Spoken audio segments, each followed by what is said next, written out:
on va voir comment des collectivités utilisent déjà les données et l'intelligence artificielle. On va poser la question à Christelle Gibon, qui est consultante data et intelligence artificielle, directrice de mission chez Civiteo. Merci de nous rejoindre. Civiteo, qui est un cabinet conseil dans la gestion des données et qui a constaté ces 2 dernières années une montée en puissance de l'IA dans la structuration et l'exploitation des données. Merci d'être une commune en charge du développement numérique. Je vous invite à vous asseoir à côté de Christelle, si vous voulez bien. Votre expérience vous fait dire que les collectivités doivent partir des besoins concrets des services des citoyens plutôt que suivre les tendances technologiques. Et je rappelle que vous êtes aussi vice-présidente du GIP Maximilien, qui est initié par la région Île-de-France avec plusieurs départements de la région et qui est à l'origine le portail des marchés publics franciliens. On parlera ensemble aussi des freins rencontrés par les collectivités, notamment la nécessaire montée en compétences des élus et des agents. On en discutera avec Sabrina Hamoudi qui nous rejoint. Elle est docteure en droit public, formatrice et consultante, spécialiste des algorithmes du droit administratif. Vous allez nous parler de l'enjeu de la formation. Je vous invite à vous installer et on va échanger bien sûr également avec nos intervenantes et intervenants sur les conditions du succès, voir comment garantir une adoption éthique et maîtrisée des données et de l'intelligence. On va d'abord parler des enjeux, puis des freins, avant de conclure par les actions, les leviers d'action, et puis on parlera financement et mutualisation. Alors vous pouvez bien sûr échanger avec nos intervenantes et intervenants, on vous invitera à vous saisir du micro. Et on va commencer tout de suite. Alors je devais commencer par Mathieu Kars, donc je sais pas s'il m'entend à l'extérieur de cet hémicycle, mais on a besoin de lui pour démarrer. Néanmoins, c'est pas grave, on s'adapte et on va continuer. Et on va démarrer avec vous, Mona, si vous voulez bien, parce qu'en tant qu'élu, je sais que vous savez réagir au quart de tour, et donc on a envie de voir avec vous les grands enjeux pour les collectivités locales. On comprend en fait qu'il faut partir des cas d'usage, et c'est le plus important. Il ne faut jamais perdre l'essentiel. Et l'enjeu, c'est d'abord le service aux citoyens et comment on appréhende nos régions, nos territoires et comment les données peuvent nous aider. Bonjour à toutes et à tous. Effectivement, nous sommes agiles comme nous sommes élus. Alors, tout d'abord, ce qui est important, c'est de partir des cas d'usage.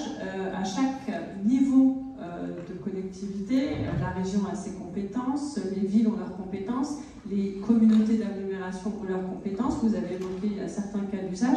Et effectivement, il est important pour nous, pour moderniser notre action publique, de partir de nos compétences parce que notre objectif commun, c'est d'améliorer, je dirais, le service aux citoyens et d'améliorer aussi nos modes de fonctionnement internes. Parce qu'on a un certain nombre de défis d'optimiser à la fois nos services, nos actions politiques en démarche d'amélioration progressive. On analyse, on observe des données, celles que nous générons nous-mêmes, mais aussi celles qui sont générées par le territoire et par les acteurs économiques du territoire. Donc on a de vastes sujets et notre objectif est effectivement pour éviter d'avoir ce que j'appelle moi les gabegies de financement, parce qu'on sait très bien qu'en termes de collectivité territoriale, nous sommes très contraints en matière d'investissement. L'idée, c'est d'investir un denier, je dirais, de finances publiques doit revenir aux citoyennes et aux citoyens. Donc ça, c'est la première chose. Et puis, bien entendu, on a aussi des défis environnementaux sur lesquels nous devons absolument agir, que ce soit la décarbonation des territoires, que ce soit les flux de mobilité, IDF mobilité, comment on peut optimiser et puis réduire notre impact environnemental.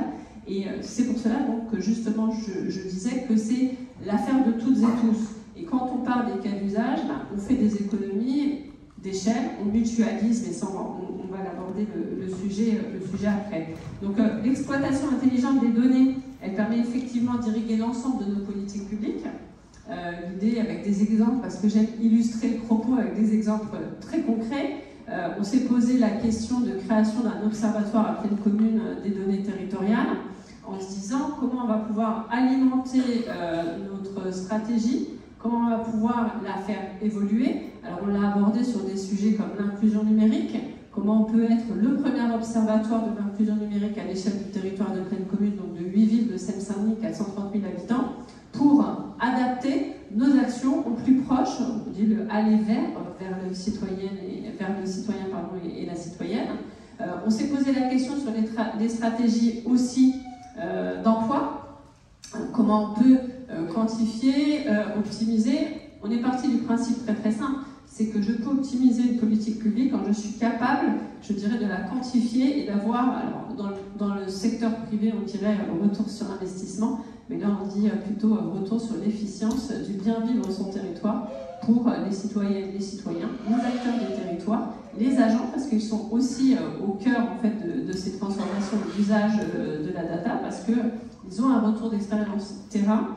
Je crois que tout ça se fait avec et pour les citoyens, avec et pour les agents à tout niveau de la hiérarchie d'une communauté d'agglo, et avec et pour les acteurs économiques et les tissus associatifs. Donc quand on est ensemble, on va plus loin. Ça suppose d'avoir pleinement conscience des données dont on dispose sur le territoire, et aujourd'hui on n'en a pas pleinement conscience, toutes les données ne sont pas suffisamment exploitées. Alors, on a effectivement un phénomène qui est, je dirais, depuis plusieurs années, la data, l'IA. On sait très bien que si on veut faire de l'intelligence artificielle, moi j'aime bien surtout dire, avec l'arrivée de l'intelligence artificielle générative, on est parti dans plein de cas d'usage. On est parti sur beaucoup de questionnements aussi qui sont légitimes à la fois du citoyen et de la citoyenne. Mais on a un vrai sujet qui est de quel est mon patrimoine informationnel au sein des territoires.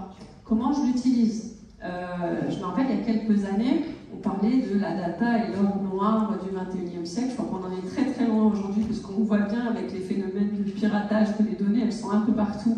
Et que je pense souvent les exemples de hacking qui ont prouvé en tout cas que sur le dark web, la valorisation des données, ce qui donne la valeur à la chose, on va dire que c'est sa rareté, et qu'aujourd'hui la rareté elle n'est plus au rendez-vous de la data.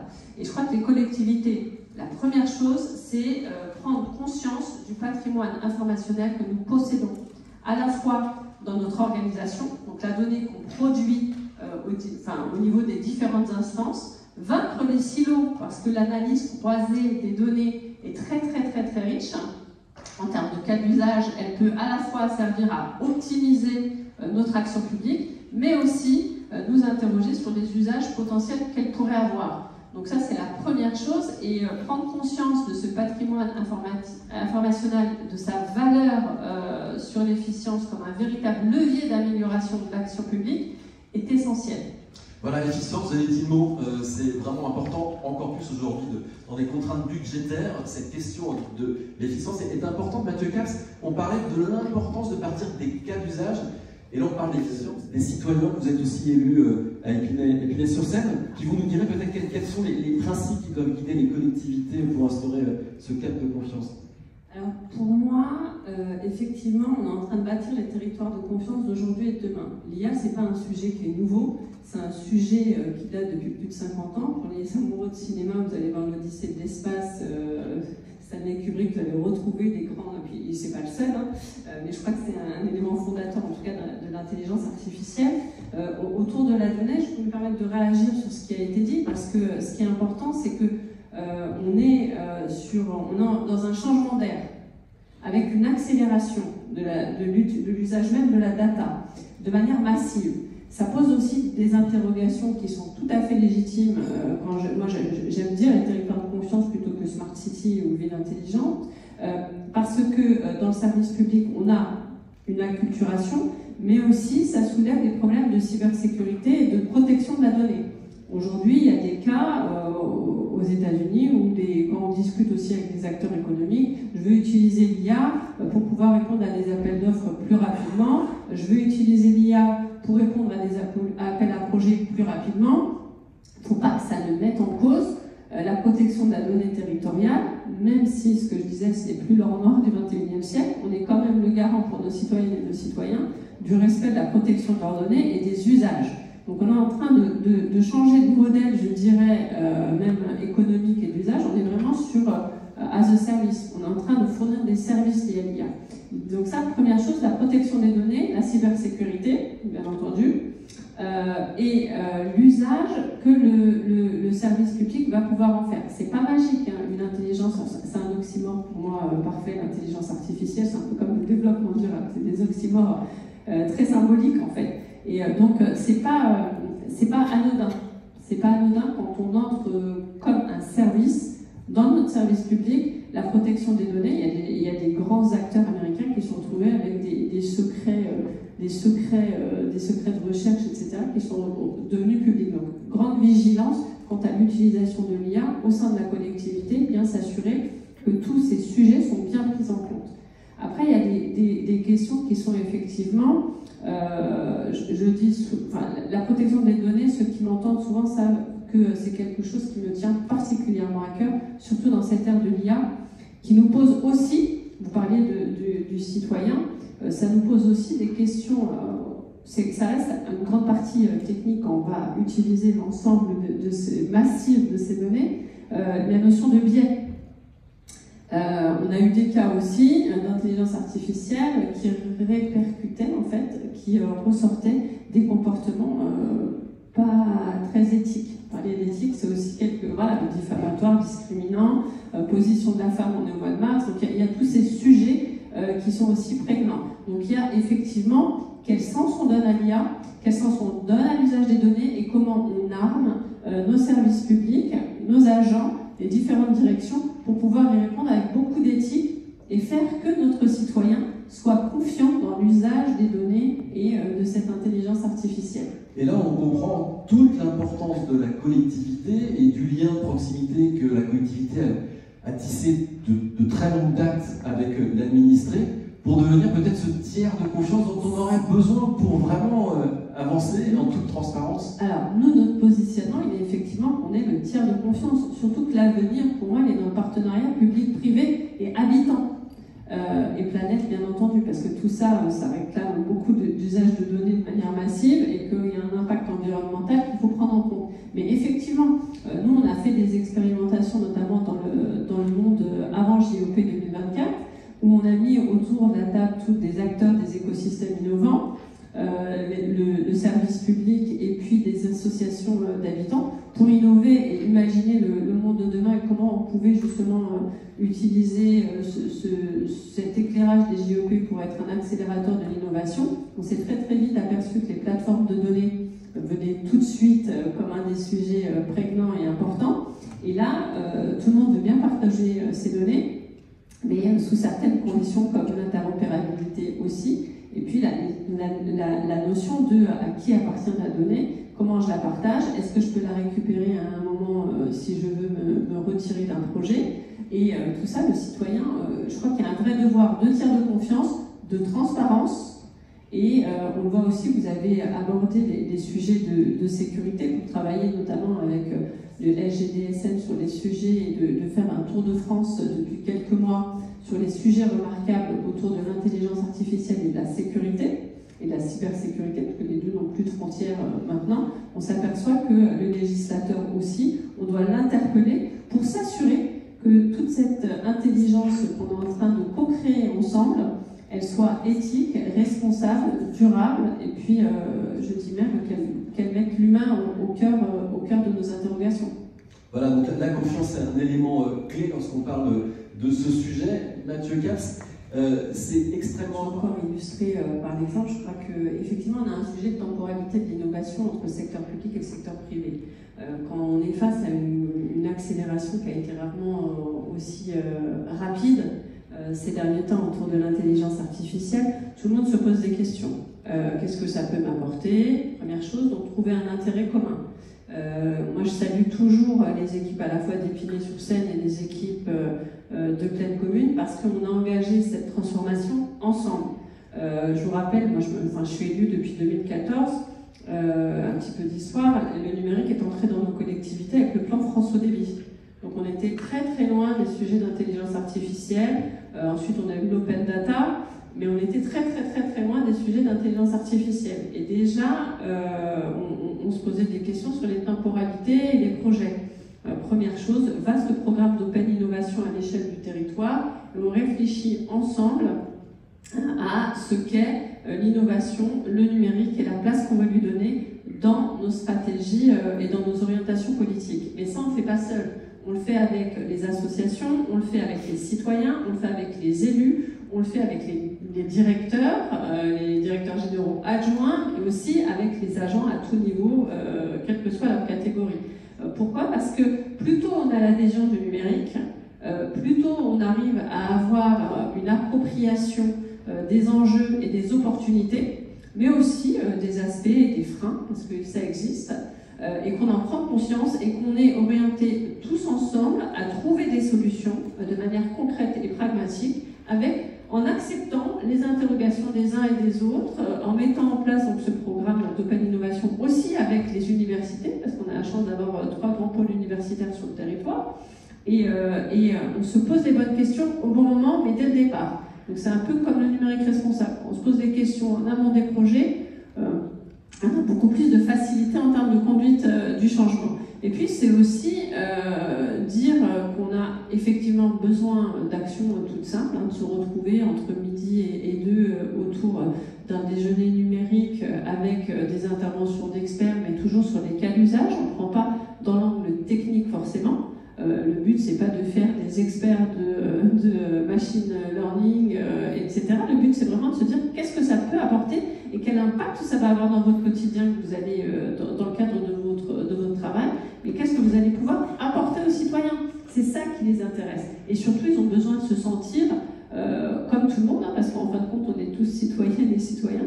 On a besoin, envie de se sentir protégé quand on utilise un nouvel outil. De se dire que la discussion, elle ne va pas partir dans une IA, dans une interface qui a été hyper personnifiée. On a l'impression qu'on parle à quelqu'un, alors qu'en fin de compte, on ne parle pas du tout à quelqu'un. Et donc, tout ça, c'est un plan de formation aussi, c'est pousser les plans de formation, c'est avoir une vision à long terme, mais de partir, de prendre le train au bon moment et ensemble. Et ça, c'est hyper, hyper primordial. Et puis surtout, je crois, de voir qu'il y a un retour sur mon quotidien. Moi, j'ai demandé à tout le monde aussi à un moment de leur dire vous avez utilisé l'IA générative dans cette grande vague dès le départ. Posez la question, vous l'avez utilisée sans penser qu'elle stockait vos informations, parce que tous ces mécanismes n'étaient pas forcément connus de la personne lambda. J'aurais dit posez-lui juste la question que sais-tu sur moi? Et il y a eu de belles surprises. Donc je vous invite toutes et tous, si vous avez utilisé l'IA, de lui poser cette question-là, même si vous êtes en mode déconnecté, et je vous assure que vous allez avoir des surprises. Donc on commence tous ensemble, on est au starting block, et puis on mène des actions toutes simples, mais qui créent un collectif et qui sensibilisent aux enjeux, aux opportunités et aux freins. Accaparés par leur quotidien qui est multiple, donc comment est-ce qu'on embarque les élus? Comment on les mobilise? Alors, comment on les mobilise? On fait. Moi, j'ai un exemple. J'ai utilisé la même chose pour la cybersécurité. Vous avez parlé de droit. La première chose, c'est la place et la responsabilité de l'élu dans l'usage des données, qui est étroitement lié forcément à l'IA. Donc, déjà, on commence à avoir cet apport-là. On a une responsabilité juridique et celle-ci. Sur le RGPD, qui est le règlement qui est le plus connu, je crois, en tout cas sur la partie réglementation des data, on commence par ça. On commence par former sur les enjeux juridiques. Ensuite, on fait des actions très simples. En fait, sur la cybersécurité, on a eu exactement le même sujet. Il a fallu acculturer assez rapidement, parce que les risques étaient tellement énormes, à la fois pour la collectivité, mais aussi sur l'impact citoyen. Et aussi sur l'impact budgétaire, parce que en gros c'est quel est le risque, comment j'y réponds, et si je ne prends pas le train au bon moment, quel risque en tout cas d'être en retard pour le coup, et ça l'intelligence artificielle ne pardonne pas. Donc il faut mettre des méthodes innovantes aussi, parce que les élus, vous avez très peu de temps pour convaincre forcément nos grands décideurs. C'est arriver avec des exemples concrets, avec des cas d'usage concrets à forte valeur ajoutée sur le retour pour le citoyen. C'est aussi accompagné, mais aussi avec des formules innovantes. On a mis en place parfois des hackathons. On prenait une participation, on fait présenter des experts, mais très en vulgarisant, je dirais, les enjeux et les opportunités. Et puis, exemple, vous parliez tout à l'heure d'autres exemples, d'autres territoires. Pour faire le tour de France sur les projets remarquables dont l'IA et les impacts pour le législateur, parce qu'on interpelle souvent le législateur parce qu'il y a un gros travail encore à mener sur la protection éthique et des cas d'usage. c'est aussi illustrer par exemple les retours des projets d'autres territoires, d'autres villes, c'est aussi travailler avec d'autres territoires, échanger, dialoguer avec eux. Exemple, pour la cybersécurité, on a bien vu que quand Christophe Béchu est intervenu suite à sa cyberattaque, tout de suite, il y a eu un effet au niveau national avec une petite vidéo pour dire moi j'ai été obligé de sortir le fax de la CAB pour pouvoir assurer la continuité de service pour mes citoyennes et mes citoyens. C'est un peu pareil pour l'IA. Quand vous expliquez les avantages qu'un autre territoire a eu, peut-être plus avancé, ou une idée qu'un autre territoire ou qu'une autre ville a eu, vous avez un effet de dynamisme qui se crée. Donc l'enjeu, il est un petit peu comme pour un grand dirigeant du CAC 40, vous avez 30 secondes pour séduire, et puis si l'effet il n'est pas probant tout de suite, c'est une fin de non-recevoir. Mais ça s'accompagne avec de la vulgarisation, de la sensibilisation. Pourquoi je prends l'exemple de la cybersécurité? Parce qu'il y avait un vrai enjeu d'investissement sur les budgets des DSI. Et là, on voit bien que le sujet IA, il est transverse à tous les services. Les cas d'usage, on les trouve aussi bien au service financier qu'au service relations citoyennes.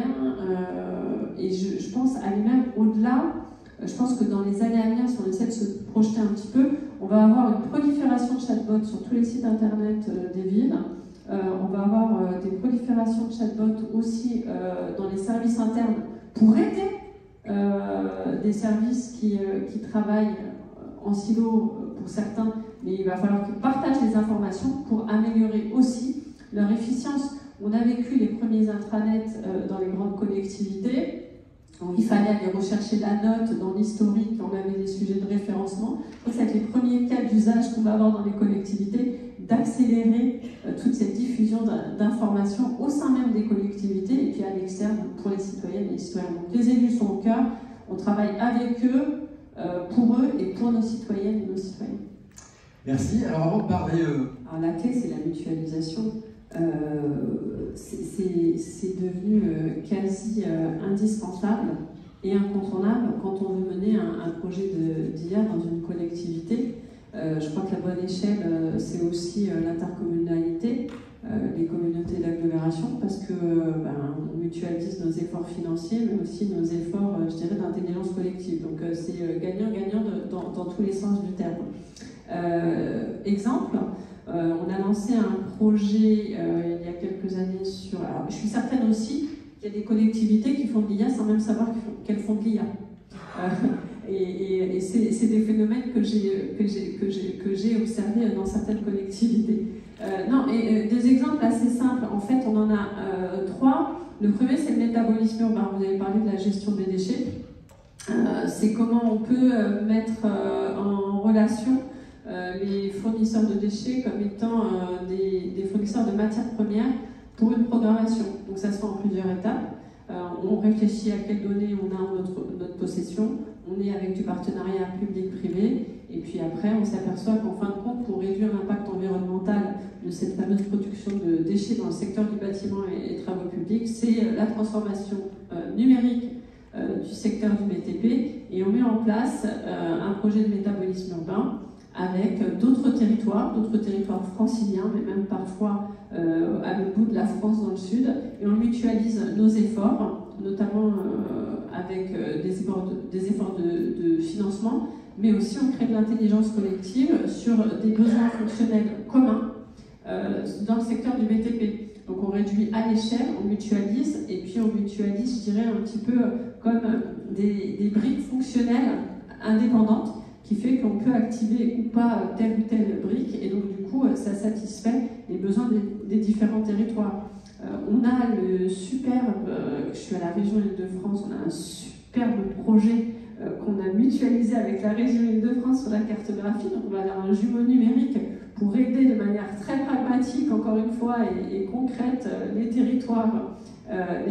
On s'aperçoit, et je salue les équipes de Pleine Commune qui sont dans la salle et aussi les équipes de la région, on mutualise les efforts avec différents EPT, avec la région, et on voit bien qu'on arrive à avoir plus d'impact et à accélérer aussi, parce que tout ça, on parlait d'humain, moi je souhaitais depuis 2014 mettre l'humain et l'intelligence humaine au service des outils et pas l'inverse. Donc ça part tout ça avec l'objectif de mettre l'humain au cœur et le retour sur l'aménagement de nos territoires. Vous voyez, deux exemples déjà qui sont très importants pour nous.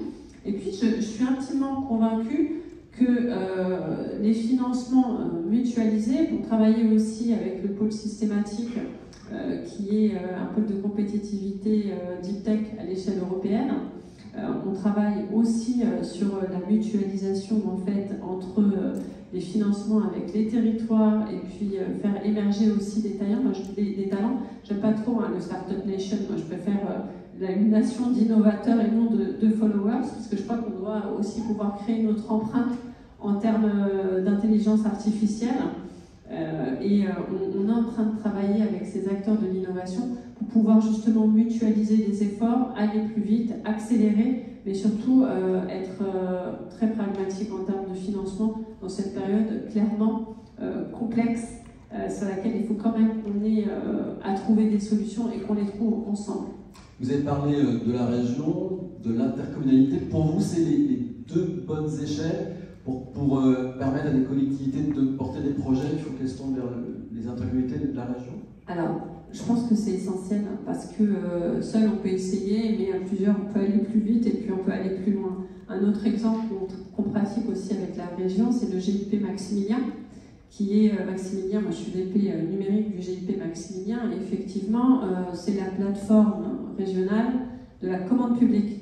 Donc on travaille avec on a une communauté justement d'acheteurs d'Île-de-France, et on s'aperçoit que l'intelligence artificielle va leur être un énorme outil accélérateur de leur quotidien. On travaille sur la transformation aussi numérique du métier d'acheteur. On s'aperçoit qu'aujourd'hui, avec les achats responsables, le numérique fait partie des achats responsables. On a besoin aussi, d'avoir des indicateurs, d'objectiver en fait les achats responsables et avoir une IA qui nous fait du scoring, qui nous permet de donner des indicateurs, qui est un observatoire de la donnée de la commande publique, va nous permettre aussi faciliter le métier d'acheteur, mais aussi d'accélérer l'innovation et d'accélérer notre commande publique d'achat responsable, donc l'attractivité de nos territoires, donc le développement local, donc le développement territorial et le développement à l'échelle de l'Île-de-France. Donc effectivement, les deux échelles importantes, c'est l'EPT et la région Île-de-France. Et puis quand tous les deux s'allient, ça donne de très très beaux projets à fort impact environnemental, social et économique. Alors avant de vous inviter à réagir, peut-être Mathieu Cap sur ce dernier sujet, on s'est dit deux choses. Il y a la mutualisation, l'important. Je suis d'accord avec vous. Et pourquoi? Parce que je pense que c'est comme les premiers projets de transformation numérique qu'on a pu connaître. Moi, j'ai rencontré des gens qui me disaient moi, je vais réduire de temps d'ETP. Et en fait, je crois que j'ai discuté avec d'autres personnes expertes en transformation numérique. Et en fait, il y avait ce fantasme de réduire la charge. Et en fait, j'ai discuté avec un dirigeant qui me disait mais je comprends pas pourquoi mon projet n'avance pas. Et en fait, tout le monde avait levé tous les freins au sein des équipes en disant non, mais c'est pas ça le sujet.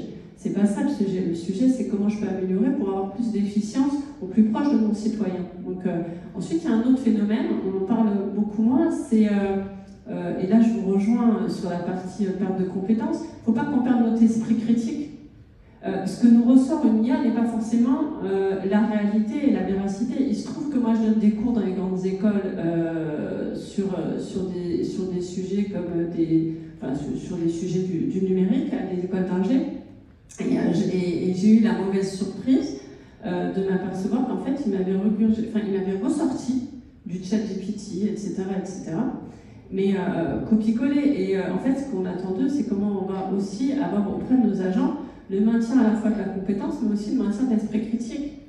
Et j'ai eu, et je ne donnerai pas de nom, parce que je dialogue avec des régions de la France entière et à l'étranger, et en fait, on s'est aperçu qu'il y avait même des notes qui avaient repris des références dans des notes sur des sujets cruciaux, qui étaient du copier-coller d'une intelligence artificielle qui, elle, avait été suffisamment mal entraînée pour sortir un certain nombre de bêtises. Donc il y a tous ces risques-là. Et donc cette intelligence artificielle, en aucun cas, elle ne doit elle ne doit remplacer l'esprit critique bien humain à 100%, et que je pense que d'aller dans le public en disant ça va nous faire réduire mon activité, etc., je pense que c'est pas le